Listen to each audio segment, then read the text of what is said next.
Good morning. Today is Tuesday, July 19th. I'm Danielle Wiggins with your 3 News Now morning update. Thanks for spending a few minutes with me on the WKYC YouTube page. We start with Holly for a check of today's forecast. Holly, a hot week ahead. Oh, you're not kidding, Danielle. And we are feeling every bit of it today, and already warming well into the 80s as we head into midday. By this afternoon, we'll be 80s to around 90, and we are looking at plentiful sunshine. Isolated storm chances are less than 20%. So you're going to be dry more or less today. This is a good day to take advantage of the pool. We keep it warm overnight with lows in the 60s and 70s, and then back into those 80s and 90s as we look ahead to your Wednesday. But also notice as we fast forward tomorrow, especially getting into evening, we start to see some scattered showers and thunderstorms rolling through. So that being said, looking ahead to Thursday, I mean, if you want to say cool it off, I suppose you can, but we're still going to be well into the 80s. That front's not going to make that much of a difference for us. And then we're back up close to 90 degrees on Friday. Lots of sunshine as we get into Thursday, Friday. The weekend, partly sunny. Very typical July weather. We're not raining out any picnic, but we will have chances for showers and storms at times. And it looks like we'll continue along those same lines, Danielle, as we head into early next week. Lots of heat next several days. Feeling tropical. Thank you, Holly. The city of Cleveland announced plans aimed at protecting abortion rights after the Supreme Court overturned Roe v. Wade. Cleveland Mayor Justin Bibb and City Council announced 6 different plans they say will support women in the city. The plans include not prosecuting abortion-related crimes, deprioritizing enforcement, a reproductive freedom fund, city employee insurance, a commitment to not keeping pregnancy information, and representing Cleveland at the Ohio Supreme Court. Neil Fisher spoke with City Council President Blaine Griffin to learn more about what this means for citizens. We felt it was important to do whatever we could to put forth money or whatever we need to do in order to support these women. On Monday, Mayor Justin Bibb said in part, quote, "Reproductive rights are human rights, and I am committed to protecting those rights to the maximum extent that I can," end quote. Part of their plan seeks to make $100,000 available for women to travel for health care. We want to make sure that we put it as a line item in our general fund budget. I asked City Council President Blaine Griffin how the money gets into the hands of citizens and how it all works. Those are things that we'll actually determine from an administrative process. It's my guess that the health department and others in my conversations will be taking on that task. A task that will be brought up during an August City Council meeting. The city also made plans to adjust their enforcement of the law, deprioritizing certain crimes. We as a city have a right to set our priorities, and our priorities is not going to be to chase illegal abortions. Neil Fisher, 3 News.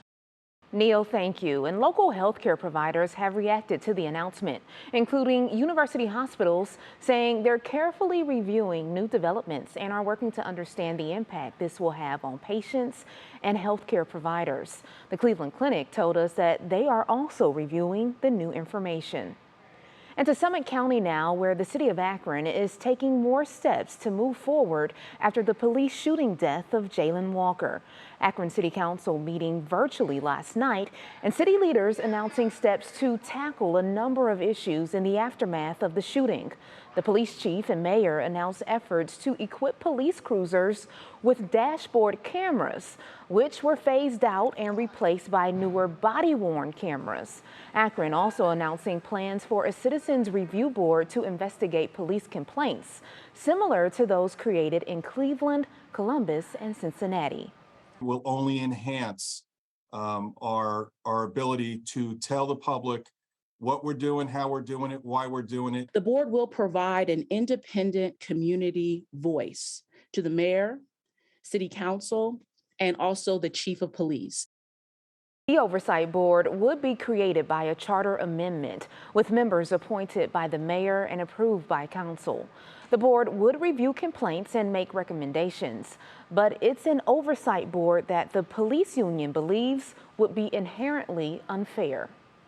Are the most scrutinized profession in the country. Even these boards that look over doctors and barbers, they're boards of fellow doctors and fellow barbers. You're not going to get somebody off the street and say whether a doctor did their job correctly.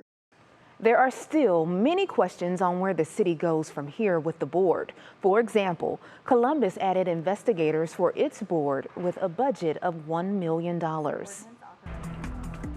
Now to other local headlines we're following. Here are 3 things to know. A woman has died after a house fire in Cleveland. It happened yesterday morning around 1 a.m. The 68-year-old was found in an upstairs bedroom of her Cannon Avenue home, which is in the city's Broadway Slavic Village neighborhood.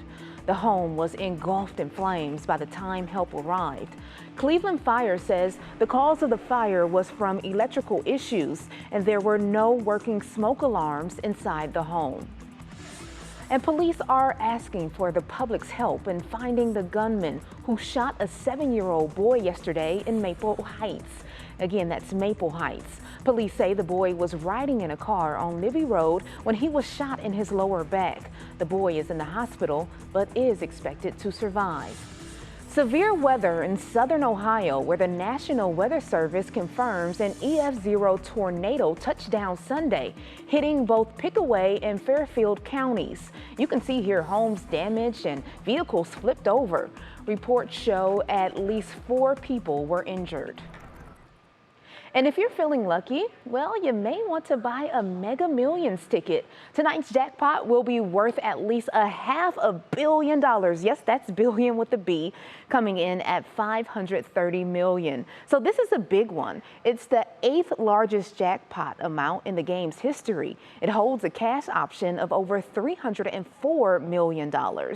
There hasn't been a winner in the Mega Millions drawing since April 15th, and tonight's drawing is at 11.